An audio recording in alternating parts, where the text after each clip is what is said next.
This is It Was a Thing on TV. Spoiler number one is Dr. Lee frowns. It stinks. What is going on? What is going on? Episode 134, submission number 1507. Goddess of Love. Goddess of Love was a made for that aired on NBC on November 20th, 1988. Did you say made for? I said made for. As a made-for-TV movie. Yes. Her world is a world of passion. No man can resist her. She comes from another time and place. She's Vanna White, and someday she's the goddess of love. The background of this episode will be told in the form of a timeline.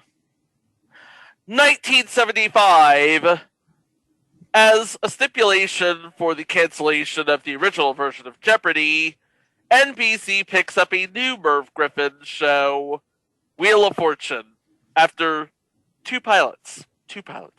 Never heard of it. Well, I don't know if we'll ever cover them, but there were two pilots. Yeah, one by Ed Kooky Burns and one by Chuck Woolery. Never heard of them. 1983.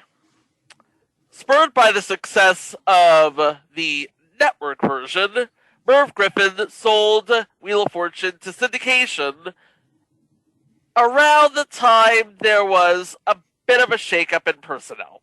Just a bit of a shakeup.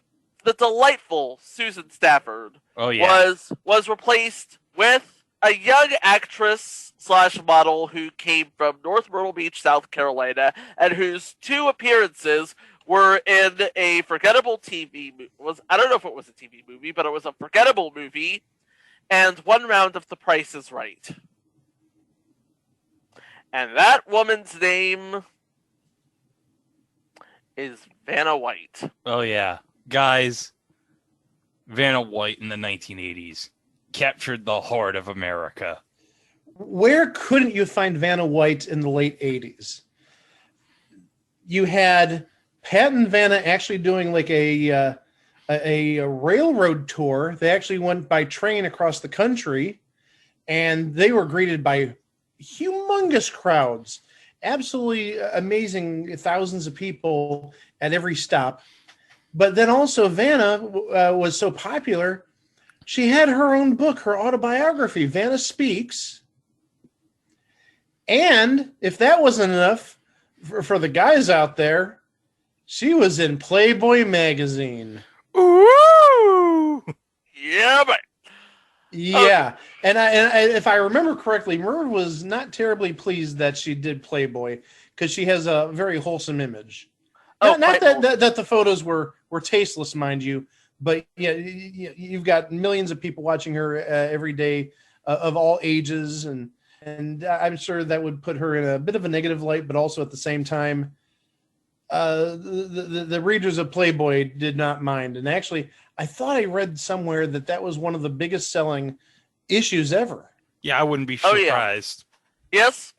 1980s, I believe it was 87, if I'm not mistaken, Mike. 87 was like her year, yes. Yeah. Well, while America is in the grips of Vanamania in 1987, back in February or March of that year, we get the feel-good sleeper hit of the first 3 months of 1987. That would be Andrew McCarthy, and Kim Cattrall. Yeah. Mannequin. Oh, yeah. Oh. With Estelle Getty, G.W. Bailey, Yeah. Steve Vinovich, and of course, Meshack Taylor. Meshack Taylor as Hollywood. Hollywood! By the way, Hollywood! Come and get me, Hollywood! By the way, Steve Vinovich, we'll cover him in future entry Going Places. And honestly, if you've never seen this movie before, what podcast are you even listening to? Oh, Mannequin. God, what a classic it is. I need to see the full movie. I'm sorry. I have not seen the full movie. You've never seen. I've never seen the full movie. Okay, you've seen bits and I've seen pieces. pieces and parts, but not the movie in full in one sitting. Hey, I love Mannequin, but to me, it's not Andrew McCarthy's best work. It's obviously Weekend at Bernie's. We all know this. Well, yeah, of course. that's a fact. That is Obviously. a fact. Obviously. Okay, so all of these timelines would converge in late November of 1988. We have Vanna White, a borrowed story from Mannequin, and, well, yeah, they converge and we get this. Yeah, We get it. we get this. Okay, good night, everybody. Yeah, that's the show. Good night. You want more. Okay. Yeah. Well, okay. Well, before we get into the details, most episodes end with the review, but this review is so important that we're gonna stick it in the beginning.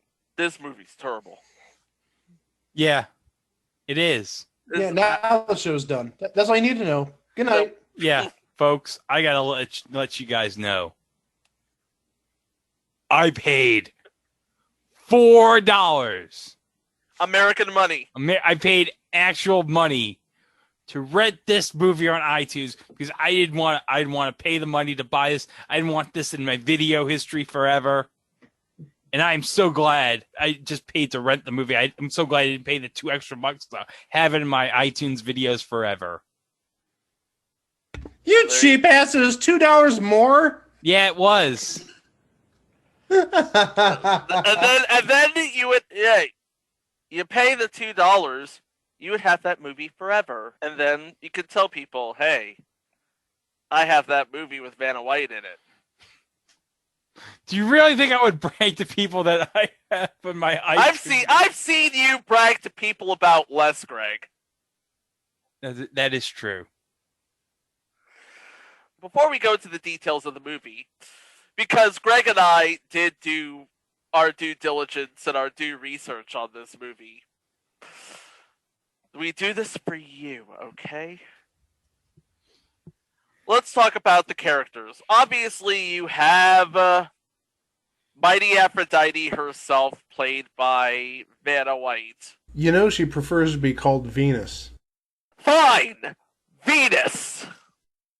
Of course, if you've read your Edith Hamilton mythology guide, you would know that Venus is the daughter of Zeus and I believe it's Uranus. This is according to Hesiod's Theogony. This is going to be your absolute only time of actual education on this show. Aphrodite is born off the coast of Cythera in the foam produced by Uranus's genitals, which his son Cronus has severed and thrown into the sea. In Homer's Iliad, she is the daughter of Zeus and Dion. Plato, in his Symposium, asserts that these two origins actually belong to separate entities. Aphrodite Aurelia, heavenly Aphrodite, and Aphrodite Pandemos, Aphrodite of all the people. Aphrodite had many other epithets, each emphasizing a different aspect of the same goddess or used by a different local cult. Of course, we know Aphrodite is the ancient Greek goddess of love, beauty, pleasure, passion, and procreation. Oh, so that's why this movie is called The Goddess of Love. Yes. What else did you think this was called?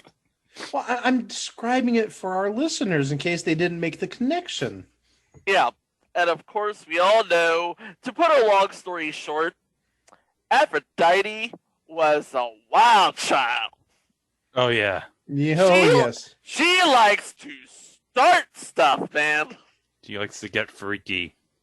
In fact, while she was married to Hephaestus, she cheated multiple times. Oh. Multiple times. But that's not why she's in trouble in this movie. We'll get there. Again, Vanna plays Venus. We we all established this. Yeah, but We've also established that she's not the best actress. no. But we still love her. Yes, You weren't we watching this movie for the acting. Let's just say that. No, No. But here's the thing. Nobody was gonna buy this movie on the acting. No. Nobody. No, people were watching this for Vanna. That was it. You know what? There's another commercial. Play the other commercial. Someday, when Vanna White is the goddess of love, All your fantasies come true. NBC was not selling the story. NBC was selling Vanna. Yeah, that's what you came in for. Vanna in prime time. Oh, yeah. Vanna in primetime, but okay. Okay, so Vanna, her father, Zeus, was played by, of course, the great British thespian John Rhys Davies. Oh, yeah. What hasn't John Rhys? Sorry, the Welsh. Let's be technical. Yes, but let's be. let's be technical. What has John Rhys Davies not been in? He was in Sliders, guys. He was in Sliders, Indiana Jones, Lord of the Rings. I mean, come on. So at this point in time, about ages ago, he would be married to Hera, the queen of the gods, who is played by, oh dear, lovely lady, friend. I believe we've all met. Well, actually, I know Mike's met her. Well, at least two of us have met her. At least two of us have met her. The late great Betsy Palmer. Yes. And what can you say about Betsy Palmer that we haven't said already? Oh, legendary. I mean, Absolute sweetheart. Yeah, and of course, Jason Voorhees' mother. That's not wrong. You're absolutely right. Mm-hmm. We have our particulars. And then we have the Earth Realm people. And we begin with Ted Beckman, who is played by someone we've talked about on this show, David Naughton, of previous installments. Making it! I got the chance, I'm taking it!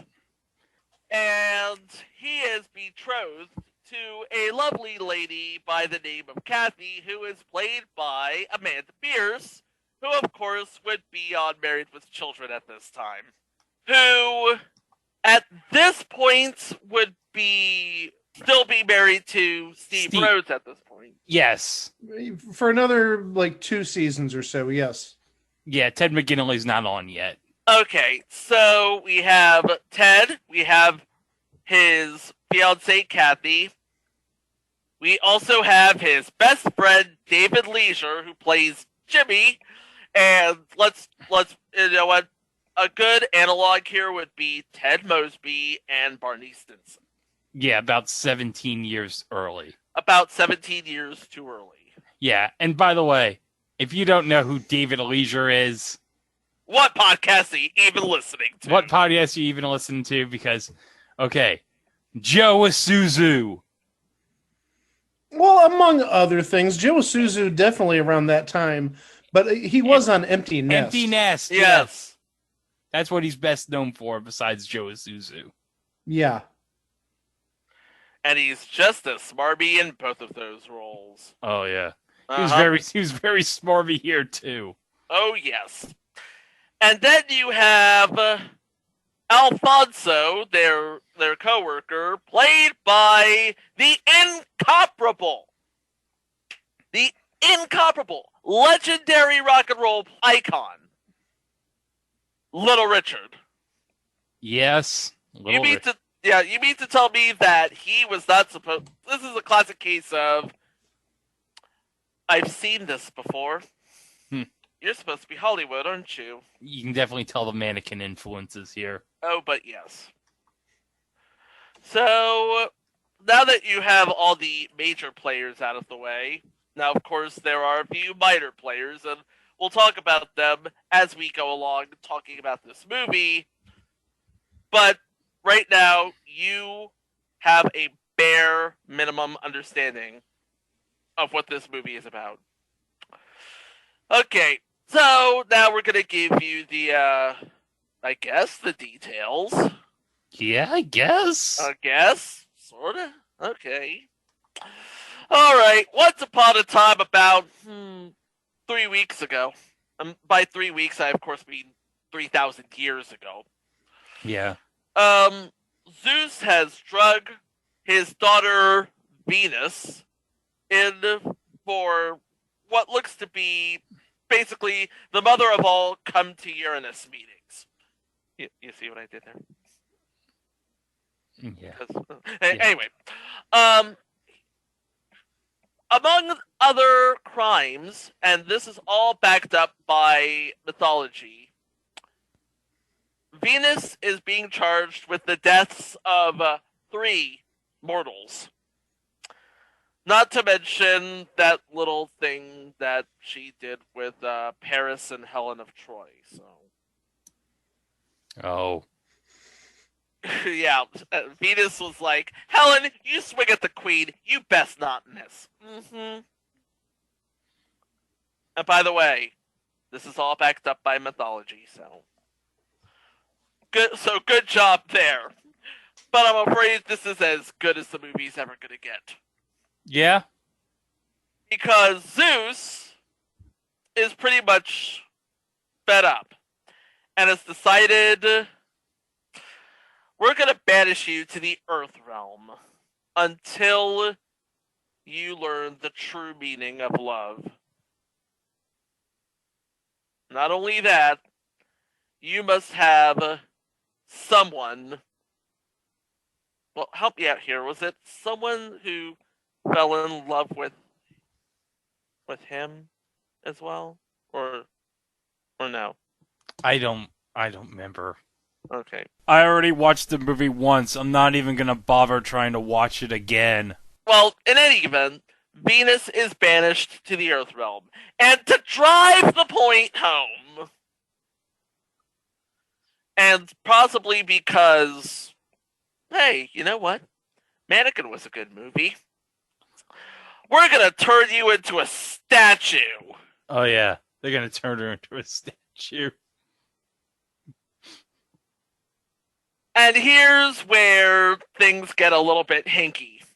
Because Hera asks her loving husband Zeus, will she never return from this exile? And Zeus is like, perhaps, someday, she will return when she has won the heart of a man. I know my daughter, she'll do it, and prove that she can keep his love without killing him. Oh, that could be a problem. So, 3,000 years later, and we are at the Los Angeles City Museum, where the statue stands unguarded for some reason. What's up with that? I don't know. I guess the security in L.A. museums in 1988 is pretty lax. I mean, we established in the Mr. Ed L.A. Dodgers episode that security would in 1963 would just let a horse into a ballpark. So I've assumed that 25 years later, security in L.A. has still not gotten much better. So we have a statue who on full display for whoever, and in comes these 2 ruffians, these 2 bumbleheads, these 2 comic relief thieves, Joe and Mac. Joe and Mac. I remember when they were cavemen ninjas. Oh, jeez. Yeah, I should be ashamed of myself. Anyway. That's really a stretch.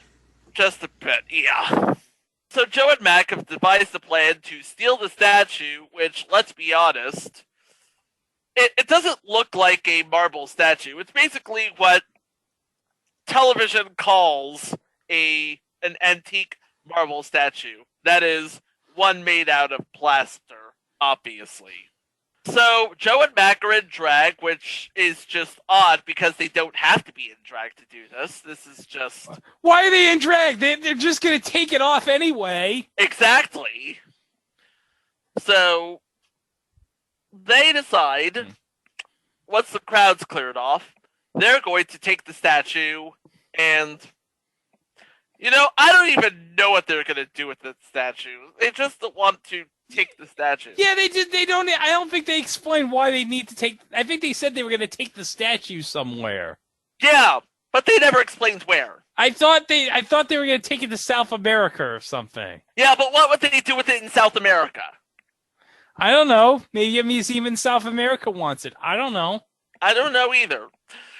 Okay, so we go to the Heads Up hair salon where we have Jimmy and Ted getting their quintessential 80s haircuts.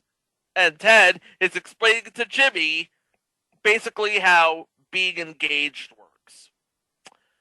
It's like, as soon as this ring goes on Kathy's finger, she is mine forever. So Jimmy's like, yes, she gets you forever. I just want you right now. And by right now, I mean tonight at this bachelor party. So there you go. He's at a bachelor party, and while he's at a bachelor party, getting felt up by every drunk, high, and horny lady in Los Angeles, Joe and Mac need to hide the statue somewhere until the buzz blows over.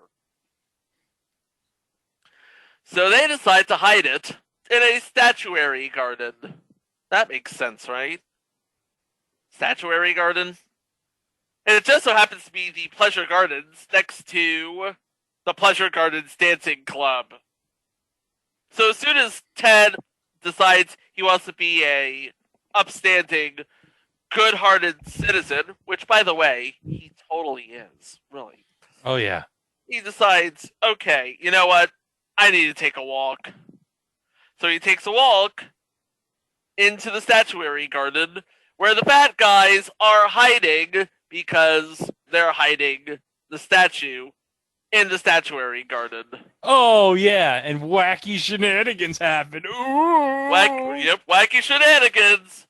Here's the statue. And, Ted and Jimmy could really just have it just explain how being married works. Like, ring plus finger equals marriage. Yeah. But Jimmy's dumb, so he needs a prop. So Ted's like, oh, I'm just gonna put this ring on this statue. I'm sure nothing's gonna happen. Yeah. Ring, statue, marriage. And it's not just any ring. This is Kathy's family heirloom wedding ring. Oh, no. And cue some special effects, and the wedding ring that easily went on the statue, all of a sudden, yeah, it can't come off. It Can't come off. It could easily fit on the statue, but they can't get it out. I mean, if a lesser person would have broken the ring finger off of the statue and just taken the ring, but that's not going to happen, is it? I'm sure it's impossible to break the statue, seeing that Venus is a person in a statue. Yes. So Hera has finally, and Hera's basically like, oh, my daughter's gonna get married. Oh, she's found her true love. Oh. So she convinces Zeus to free Venus from her sleep forever spell. Bada bing, bada boom. Here's your co-host. Oh. Yeah.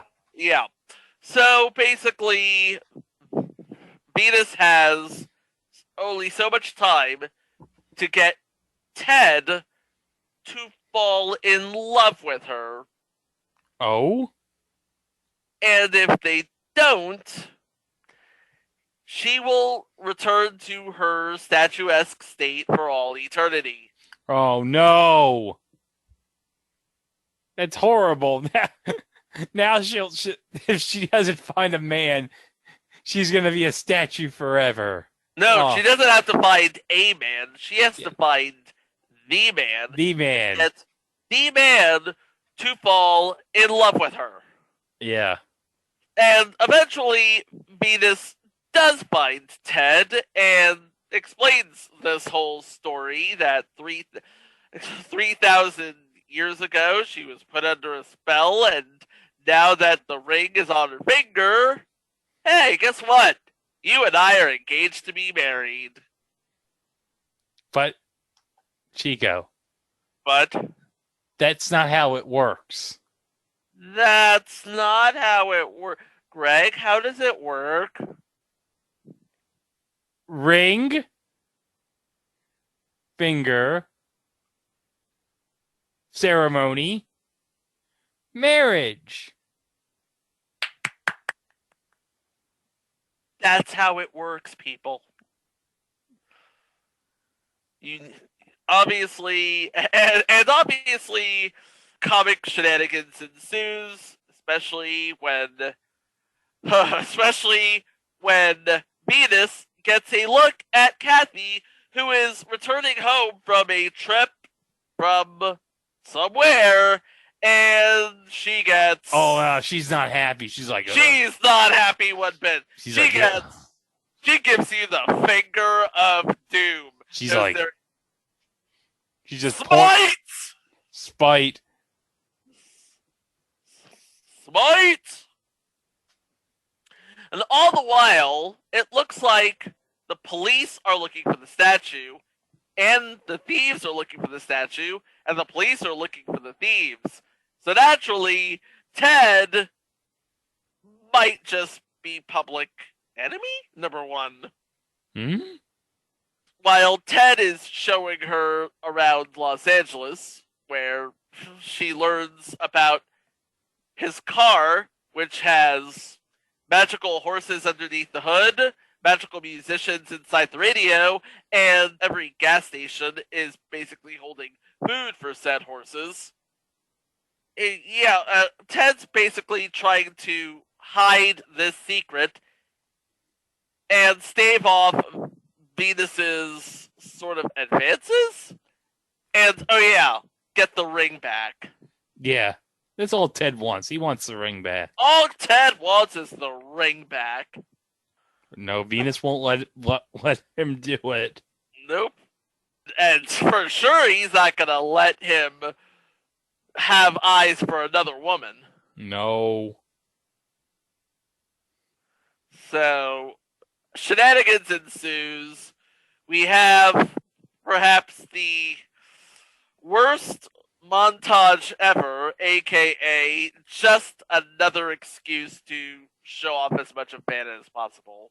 Yeah. When Venus gets a hold of Ted's credit cards. Oh, yeah. This is when all sorts of hilarity ensues because she just buys all sorts of stuff to make her look pretty. She buys all the fancy dresses and stuff. Oh. Oh, yeah. So wait, now do you mean that there's Pretty Woman in the mix, even though Pretty Woman wasn't for a few more years? Exactly. Jeez. So. Oh wait, hold on. There was a segment like earlier in the movie. What's that? When she's still the statue and she's watching Ted do like his hair salon stuff. And do you remember what Ted put on her when she was a statue? Yes, I do. It was all of his Los Angeles Raiders swag. Oh, yeah. Presumably from that video we covered last week. Oh, yeah. Vanna looked like she was doing Eazy-E cosplay. Yeah. And the interesting thing is, instant statue with all of the Raider swag on. And she gets a look at another woman. Of course, because Ted works at a beauty salon. He is surrounded by women all the time. Beautiful women. Women who hear Ted, playfully flirt with him. Because that's what he does. And, smite? Okay, so where were we in the plot before I interrupted you? Oh, God. the whole shopping spree montage. Oh yeah. Oh yeah. Shopping spree montage. Shopping spree. Vanna's buying a whole bunch of stuff, and then he maxes out his credit card. Oh God. Did we mention that this is before she meets Jimmy? Because once she meets Jimmy, oh God. Oh yeah. Once she meets David Leisure. Yeah, because Jimmy is going to basically, how can I put this genteelly? He wants to spin her wheels and buy her vowels. Oh.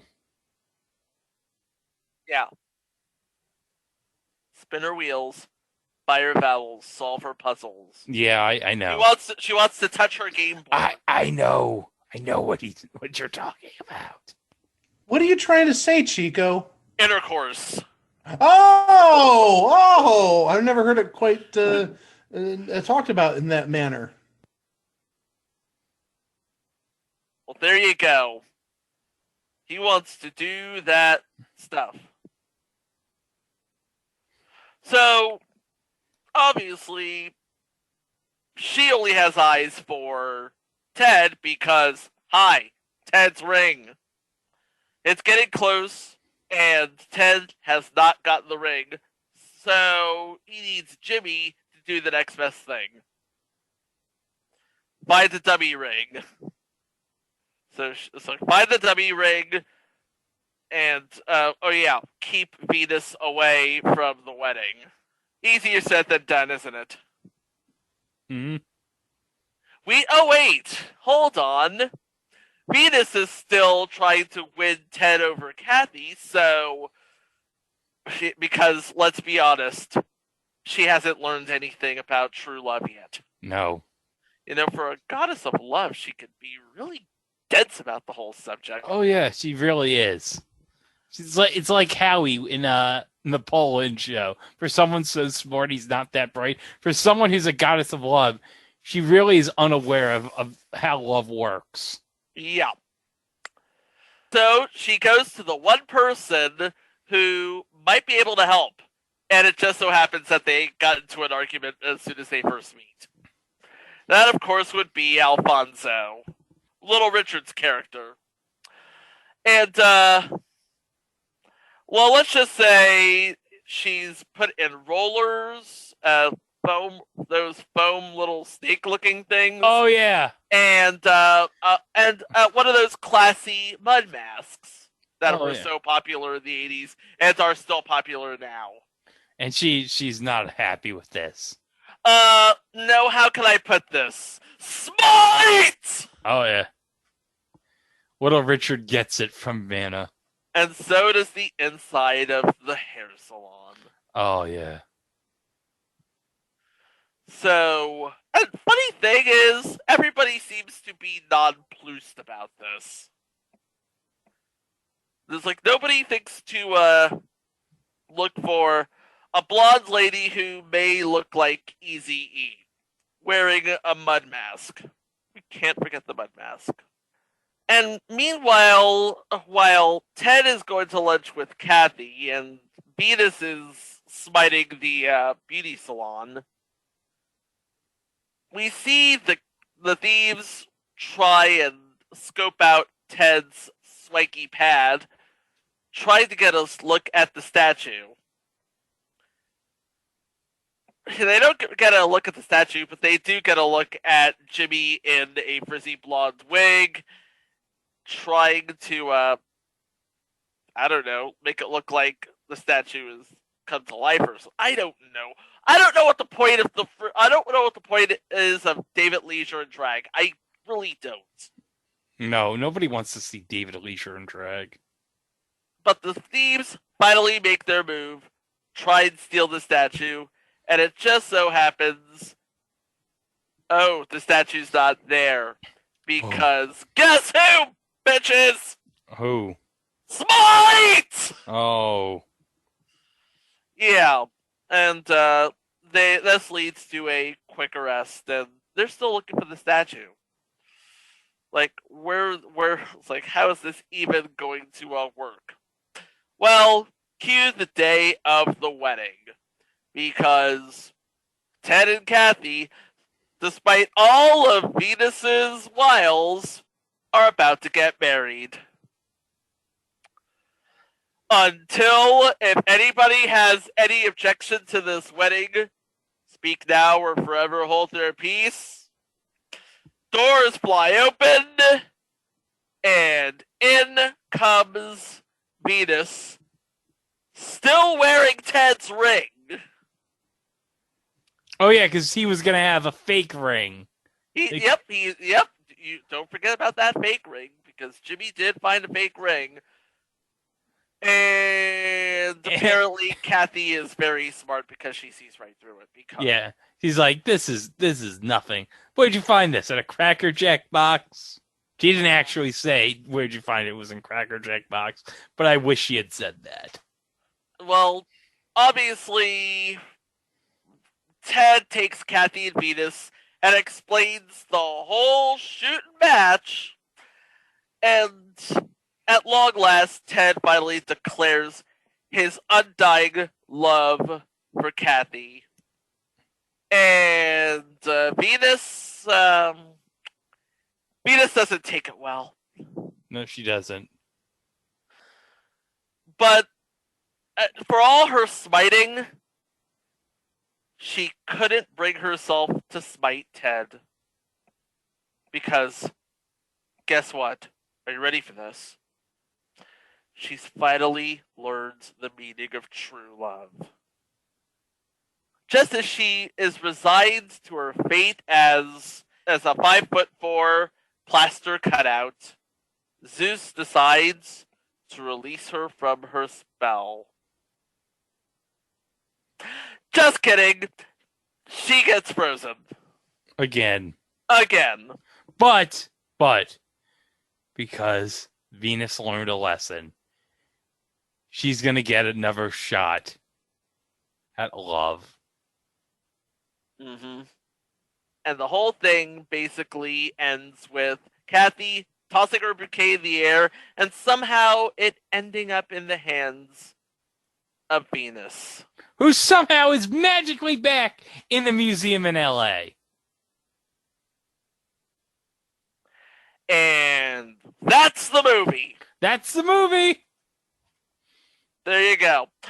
Now, Mike, you've been listening to Greg and I do our damnedest to try and summarize this movie for podcast purposes. I'm ready to hear your thoughts here. There's a reason I had you two watch it and not me.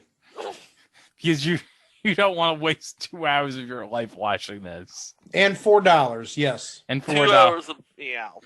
Well, no, it wasn't 2 hours. It was an hour and a half. But yeah. I mean, you had to watch freaking the Super Broker Shuffle last week. You're like, nope, not watching Goddess of Love. The Super Broker Shuffle was at least sort of entertaining in a corny way. I just remember this somewhat from my childhood. I didn't see the whole thing because, school night and all that other stuff. But I just remember it was awful back 32, 33 years ago at this point. I feel awful I'm sorry. is an understatement. I'm sorry you were subjected to this. Hey, it's on the list for a reason. Yeah. And this being Valentine's week, it just seemed to be a fit. It did. Unless you think this is the end of Vanna White's career. Oh, no. No. Far from it. No, because she was in Naked Gun 33 and a third with Weird Al. Oh, yeah. And of course, Weird Al wrote of her in one of her songs. Oh, Stuck in a Closet with Vanna White. That is a classic. It is a classic. And I'll tell you right now, if you go into Prime Access right before Prime Time, you will see, of course, Vanna at her very Vanna-est. Oh, yeah, every night. At least here in New York, every night at 7:30. And here in on Channel Raleigh, 7. And here in Raleigh, also at 7:30 on Channel 11. And Mike's And the way it should be, Wheel of Fortune first, then Jeopardy. no. This man! No. This No, man! that is not how it works. No, As I that's the said, way. That's as- the way that God intended it to No. be. If Wheel of Fortune first, then No. Jeopardy. No, if ABC owned and operated stations have it Jeopardy at 7 and Wheel at 7:30, that is the order. Yes. That is the way it should be. That's the way it always is, and we liked it! And you're going to disagree with the House of Mouse when they're making so much money? No. Nope. Oh, I say screw the House of Mouse. Well, okay. So what have we learned, kids? Wheel of Fortune, good show. Vanna White, good co-host. Mannequin, great movie. Yes. Goddess of Love, No. just a thing on TV. Yeah. This wasn't good. And Wheel of Fortune at 7 is the natural order. No, not this. Are we? Oh, You know what? Screw You it. know what? Screw this. Screw this. Okay, no, All right, no. Mike. Because you said that. Guess Oh no, what? no! Guess what? You asked for this, buddy. You asked for Hit it. the music. Yeah. Hit the music. You're damn right.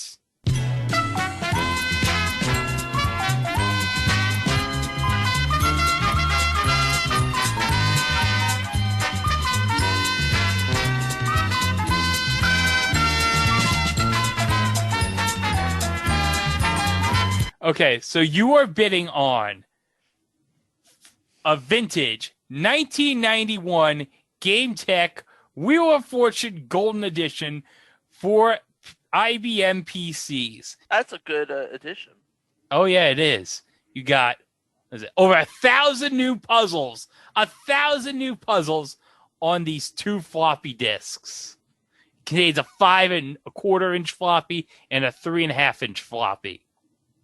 So you're covered, no matter what version of IBM PC you have. Now, okay. Now, this is the highest priced item I could find on eBay. So that it gives you an idea. I didn't go searching for a random thing. This is the highest priced one for this on eBay. And this is a buy it now. So you'll be bidding in dollars and cents. So I will start the bidding with Mike. Did you say it's still in the packaging? Yes, it's still in the packaging. It's got the box. It's not in the packaging, but it's open. But it has the box. The box is in there. Okay. There has to be a trick to this, and I don't know where the trick comes into play. I'm going to go $17.99. Okay, Chico. I am going to take an opposite approach, and I'm going to bring up the amount you paid to watch Goddess of Love on iTunes. By the way, if you are so inclined, Goddess of Love is on iTunes and also Prime Video. And Google Play. And Google Play. I wouldn't suggest it, but You want to. it is our duty. So Chico, I have your bid is $3.99. $3.99. Okay. The price on the vintage Game Tech Wheel of Fortune Golden Edition 5¼ inch and 3.5 inch floppy disks. $37.46. Get Okay, out! I knew there was something going on there. Oh my Get god! out! I said highest price. No, I get that, but I didn't know if the trick was it's going to be really low or if the trick was it was going to be really I high. thought it was going to be really low. And I thought the trick would be high, but I didn't think it would be that high. Okay, but it's discounted at 25% off. So you want to know how much this originally went for? How much did it really go? Not $49.95. Yes. I forgot. Mike's a math teacher. He can do this stuff in his sleep. $50. $50 originally. No. Yikes. Well, someone would buy it, but not me and not at that price. Even though it is a good addition. Yeah. It's not terrible. It's not the worst. I mean, What's the best Wheel of Fortune game on video game wise? Like the ones run from Hasbro Interactive in the late 90s, early aughts? Without question. Yeah, that would be my vote. Yeah, it has the video of Vanna and everything. Oh, yeah, and you got Charlie O'Donnell announcing. Yeah. It's everything you would want for a Wheel of Fortune back in the late 90s, early aughts. Yep. And then came the advent of the Wii, the Mii, and whatever the Xbox has as the Mii. And the avatars. The avatars, and things took a turn. Yeah. Yep. Yeah, well, the whole game had taken a turn by that time. You know, the crossword and what are you doing, and yeah. But hey, how many game shows have been on the air for close to like 50 years at this point? True. Not just 50 years. Not just almost 50 years, but 50 years continuously. 50 years continuously. And next year is going to be like, 40 years of Pat and Vanna together, if you think about it. Oh, yeah. Which is crazy. It's like, there's going to be, I don't know, fireworks. Yeah. Next year, yeah. Mm-hmm. But you can always see your fair share of fireworks at our website, itwasathingontv.com, where you will find all of our past episodes, our mini-sodes, and of course our live shows, and not to mention our social streams and links to our good friends at Place to Be Nation, where we do the weekly drop every Wednesday. Every Wednesday on the Pop Feed, and this week, guys, we have the Super Bowl Shuffle knockoffs and parodies episode. We have it one big episode. We couldn't contain it with another episode, so it's by itself. We had it for 2 hours. You're going to listen to it the 2 hours if you want to. You listen to the classic Super Bowl commercials and the classic commercial break. Nice! I'm going to even try to include Mean Joe Green in there. And the nice! Yep. Awesome. Well, I guess that's pretty much it. All that's left to do is remind you, we are available wherever fine podcasts are streamed. Remember, like, comment, and subscribe. 5 stars only. Greg does not purchase or rent Goddess of Love for less than 4 stars. Yeah, but you never leave reviews anyway, so what does it matter? Besides, as we said, subscribe to us on YouTube, because you know what? That's more important, because if you subscribe to us on YouTube, then we could actually make money on this. Yep. YouTube.com/itwasathingontv. And ring the bell, too. Ding! Yeah. Well, Love Week continues on Thursday with... I'm not going to say this is a bad show. No. It's not a bad show, but it's one of those shows that if you blinked, you missed it. Oh, yeah. And it definitely screams the era it aired in. Totally.